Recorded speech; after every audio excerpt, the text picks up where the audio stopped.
picadas de animais. O que tem a ver picadas de animais e possíveis alergias com, às vezes, um agravamento de uma doença que, às vezes, a mãe não sabia, que a criança fica sem ar? O que acontece nesse sentido por conta de picadas? Que podem Então, vir a, né, agravar, se agravar. Às vezes não é nem agravar, não, Mas né? afeta Mas o a sistema, criança, né? isso, a Respiratório. criança que é muito alérgica, e às vezes a gente nem sabe, que é isso que Você vai acontece. descobrindo, Às vezes você né? não sabe que a criança é tão alérgica porque ela nunca foi picada por uma formiga daquele Gente, tipo. por isso que mãe é um bicho doido, né? Porque você tem que Isso. desconfiar de tudo. Tem que Por desconfiar da isso, tosse. A criança não sabe falar direito o que está comendo. Até do bicho que você está acostumado a vida inteira, na criança é exatamente, diferente. isso. Então, às vezes, a criança é picada, graças a Deus isso não é comum, mas pode causar quadros graves de edema de glote. Ah, o que é isso? É uma doença respiratória? Não, é uma doença alérgica. Ela vai afetar o sistema respiratório também, porque ela oclui, as vias aéreas altas incham por liberação de histamina, que aquele bicho, aquela picada de bicho estimulou. A criança tem alergia, a picada acontece, libera a histamina, que é uma substância que faz esse processo todo de inchaço. Então, é comum a criança inchar o olho, inchar o rosto, às Na vezes. infância. Eu todinha. Verdade. E dá esse edema de glote que impede a respiração. É um quadro dramático, precisa ser levado para o pronto-socorro com Assusta, urgência. né? Porque o visual pode da criança muda tudo. Não, é dramático. Dramático, a palavra certa. Dramático porque coloca a vida em risco. Graças a Deus não é comum. Geralmente é um quadro que a criança é picada, e aí tem primeiro pipoca, depois, quando acontecem as reexposições, os quadros serem mais graves. E aí a gente já começa a entender, o médico geralmente vai explicar o que precisa ser feito. Perfeito. Agora vamos falar de prevenção. Uhum. Existem formas de prevenir essas doenças ou é ao léu? A gente tem que... Não, existem formas, graças a Deus, né? Então, assim, é importante a gente saber o quê? Até na primeira infância, geralmente, é comum, né? Geralmente, as crianças têm uma média de 6 infecções respiratórias por ano. Essa é a média. Uma criança? Uma criança. Meu Deus do céu. Por quê? A criança, ela está se desenvolvendo. Lembra lá que eu falei do sistema respiratório? Além disso, o sistema imunológico dela também está se desenvolvendo.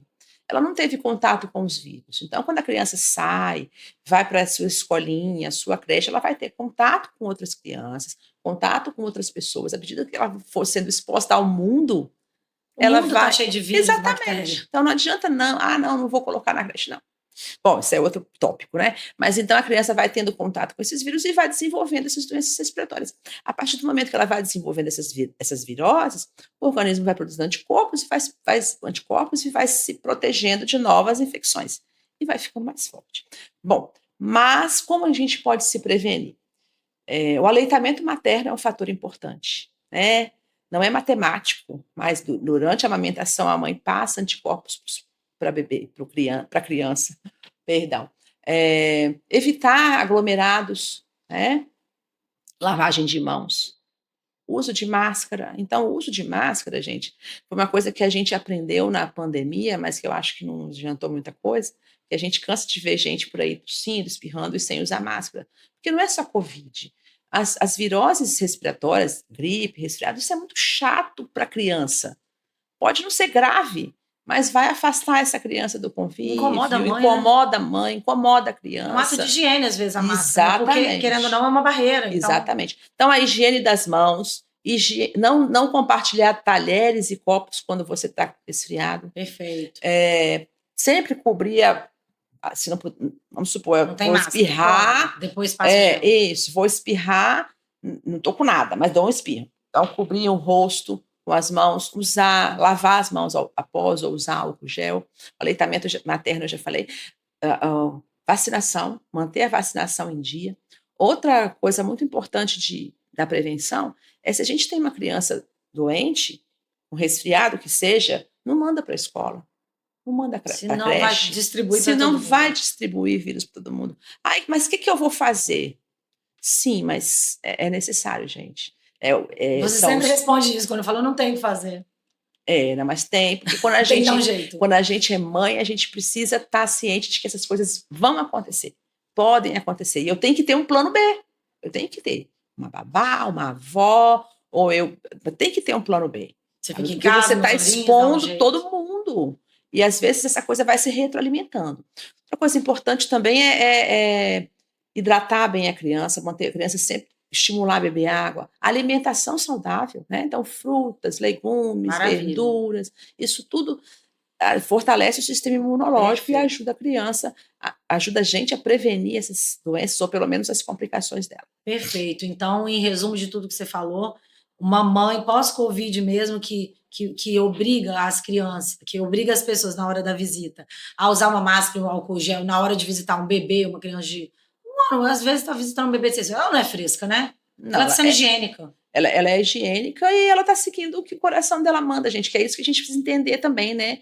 A gente não tem manual para ser mãe. Então, eu fui uma mãe muito chata, sou ainda uma mãe e uma avó chata, mas assim, é o que meu coração manda. Eu faço de tudo para proteger, fazer de tudo para proteger minhas filhas, faço de tudo para proteger meus netos. Então, a gente faz o que o coração manda, o que eu aprendi. E aí, assim, usar máscara, lavar a mão, Perfeito. o álcoolzinho tá lá para quando chegar em casa usar, tirar o sapato. Ai, ótimo. Agora eu vou falar o oposto disso, pode me responder de maneira bem, bem sucinta. O contrário também ajuda o sistema imunológico. Por exemplo, se a criança estiver, assim, presumindo que a criança está saudável, ela não está com uma virose nem alguma doença respiratória. Ela foi. Ah, tá. Aí ela já tem 6 meses, a vacinação está em dia. Se eu expor ela à escolinha, porque a gente não vai deixar de colocar, ou um parquinho de areia, uma pracinha, isso não é ruim, isso é bom para ativar o sistema imunológico e criando imunidade. Exatamente. Então não precisa ter esse medo. Não, eu acho que as coisas, elas vão acontecer. Essa exposição ao mundo vai acontecer. É normal ter viroses da igual infância. eu falei. Normal. Normalmente, a criança tem 6 quadros respiratórios totalmente normal por ano. Isso é normal. Isso é um número habitual. Outra coisa que eu esqueci na questão da prevenção foi a exposição ao cigarro, que é um fator muito importante. Ah, não sabia. Então, evitar a exposição ao cigarro na vida toda, mas principalmente na primeira infância. Legal. Então, o tabagismo materno, paterno, de alguém na casa, isso é muito importante. O vape se enquadra nisso ou não? Com certeza, pior ainda. O vape ainda é pior. Nossa, então, os mais novos tem que pensar nisso, porque às vezes a criança está num ambiente, né? Muita gente fala, desculpa, mas você deu a palha, vou ter que falar. Pode falar, porque é uma curiosidade, faz parte do mundo hoje. O vape tem essa coisa das pessoas, não sei por que acharem que não faz tanto mal quanto o cigarro, gente. É o contrário, sabe? Porque tem muitas substâncias ali que eles usam. Além do que, além da nicotina que tem no vape, existem uma possibilidade de reação alérgica, de reação inflamatória aguda, que não está relacionada à quantidade de exposição. Porque o cigarro está bem estabelecido já. Quanto mais você fuma, né, você tem que ter uma carga tabágica para desenvolver doença. O vape, não. Às vezes a pessoa tem pouca exposição, mas ela desenvolve uma reação inflamatória no pulmão a determinadas substâncias do vape que podem causar pneumonias, e aí muito mais graves, que são pneumopatias intersticiais, que não têm tratamento. Então é muito importante isso. Não é comum? Não, mas é aquela coisa da estatística, né? Se acontecer comigo é 100%. Maravilha. Agora a gente vai falar dos grupos de riscos. Queria que você me explicasse um pouquinho, pode falar de maneira geral e dando alguns exemplos, quais são os grupos de riscos dentro das doenças respiratórias em crianças? Bom, aí a gente precisa falar das crianças alérgicas, né? Quem tem rinite tem um risco maior. Asmáticos têm um risco maior de ter as doenças respiratórias, porque já são crianças que reagem mais a qualquer estímulo externo. Além disso, é importante saber que as viroses respiratórias são fatores que deflagram crises de asma. Então, a criança que é portadora de asma, a mãe tem que ficar ainda mais atenta às medidas preventivas, à vacinação, tá? E à prevenção disso daí, porque as crises, por vezes, são graves. Além disso, a gente tem as crianças que têm alguma alteração, seja sindrômica ou de doença congênita, né? Vamos dizer assim. De pacientes com trissomia do 21, por exemplo, que são antigamente eram chamadas de síndrome de Down, né? Eles têm uma incidência maior de doenças alérgicas e complicam mais com as viroses respiratórias.